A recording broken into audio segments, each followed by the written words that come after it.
Salut, c'est Valentin et vous écoutez C'est bête. Il faut que je te dise quelque chose, Valentin. Depuis que j'ai découvert ton podcast, je tombe des nues sur l'origine de certaines expressions que j'utilise pourtant tous les jours. Et ce n'est pas près de s'arrêter, donc accroche-toi bien, car le meilleur reste à venir. Tomber des nues ? Mais qu'est-ce que ça veut dire ? Cette expression n'a rien à voir avec le côté charnel de l'humain. Tomber des nues signifie tout simplement être stupéfait d'une situation ou encore être extrêmement surpris d'une chose à laquelle on ne s'attendait pas. On l'utilise le plus souvent lorsque l'on est décontenancé par ce que l'on vient d'apprendre. Ah, je comprends mieux.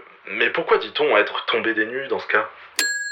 Eh bien, il faut remonter au début du XVIIe siècle. À l'époque, l'expression s'employait lorsqu'une personne arrivait à l'improviste. Mais très rapidement, sa signification s'est tournée vers l'effet de surprise et s'est largement utilisée dans le cas où la stupéfaction était l'invité d'honneur dans les conversations. Mais alors pourquoi dit-on être tombé des nues ? Comme je le disais précédemment, cela n'a aucun rapport avec la nudité du corps dans toute sa simplicité. Le mot nu était anciennement employé pour désigner un nuage ou encore un groupe de nuages. Et devinez ce qu'auparavant il était coutume de penser des nuages, c'était la résidence des anges. Ainsi, si un ange venait à tomber soudainement d'un nuage, la surprise serait sans équivoque générale.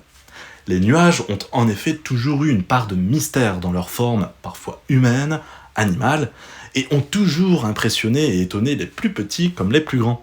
C'est ainsi que certains traits, parfois surnaturels des nuages, pouvaient prétendre à se dire être stupéfaits de ceci. Le mot tomber ainsi accentue la notion de soudaineté. Pour ainsi dire, l'expression dans son ensemble, être tombé des nues, fait sens lorsque l'on souhaite exprimer tout son étonnement devant une situation. Voilà pourquoi on dit être tombé des nues.